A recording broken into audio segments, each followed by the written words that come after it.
better than any car Red Bull have had recently. But then there was an interesting kind of thing he said, but I still don't think they're going to go and win all the races, which I know Red Bull didn't quite do, but they only missed out on one. And he Ooh. gave the impression that he felt that Piastri and Norris were more prone to making errors, letting races slip than Max was in 2023, or Max would be now. And that's something I do agree with. I don't agree the car is better than the 2023 Red Bull, but I do agree that neither Lando or Oscar right now are winning machines in the same way that Max has been the last few years. And I think they will occasionally leave little bits on the table. And of course, so far this year, that's proved to be the case because Oscar had that spin in Australia. Well, they both went off, but Oscar was the one who put it on the grass and couldn't get it back for a while. And then Lando, not major mistakes this in China in the sprint. He really wasn't very good at all. Like the sprint qualifying wasn't great. Made that mistake at the start of the sprint, but that's only a few points. And in the race, he was pretty good. And in fact, the only thing I was disappointed by in China was that it was shaping up to be a fantastic end to the race because Lando felt that he was saving tires, saving tires, saving Oh, tires to then have a go at Oscar at the end. But then his the brake pedal brakes. started going long, and therefore he had to basically stop hitting the brakes full whack and start lifting off the throttle early and decelerating from, say, 300 meters rather than 120 or something. Um, because otherwise there was this leak in the system that would have got a lot worse and potentially He would resulted have in become a Fernando Alonso. Yeah. yeah, To exactly, retire the exactly that. car. Right. So I was disappointed in that, but I think what made me the most disappointed actually is the fact that like forget about like the brake issue was there, but like, Zach Brown came out and was like, oh, it was almost a good thing that they had the brake issue. That way we didn't have to tell them to stop racing each other.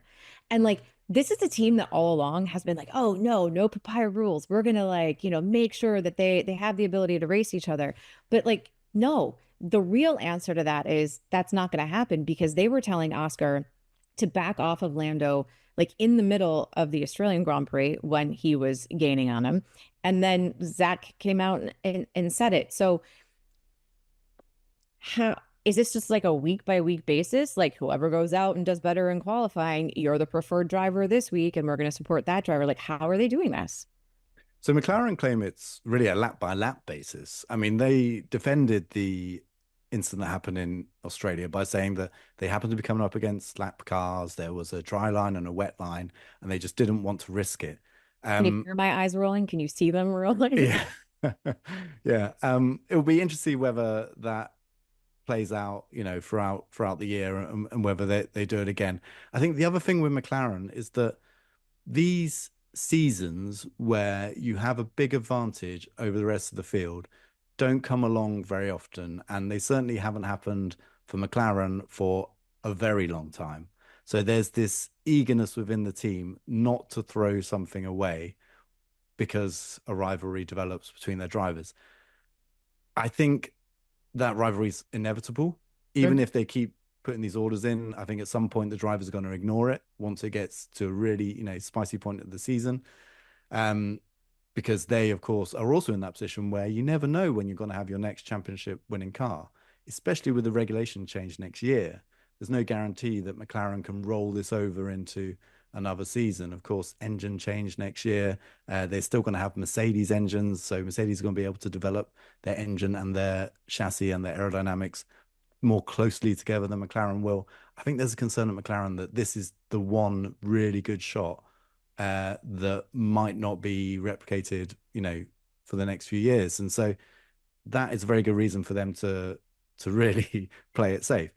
It's boring for Yeah. us, and it does fly in the face as well of what they said preseason. Yeah. But I think that's the reason for it, at least. I don't agree with it, but I think that's the reason.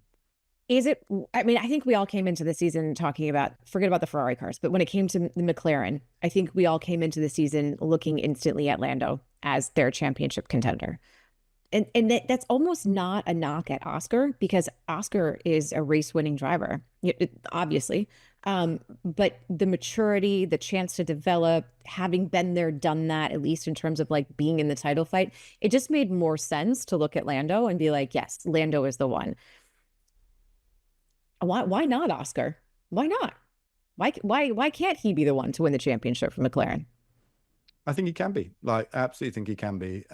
Last year was an interesting one for Oscar. I mean, what we have to remember is that last year was only his second year in Formula One. This is his third.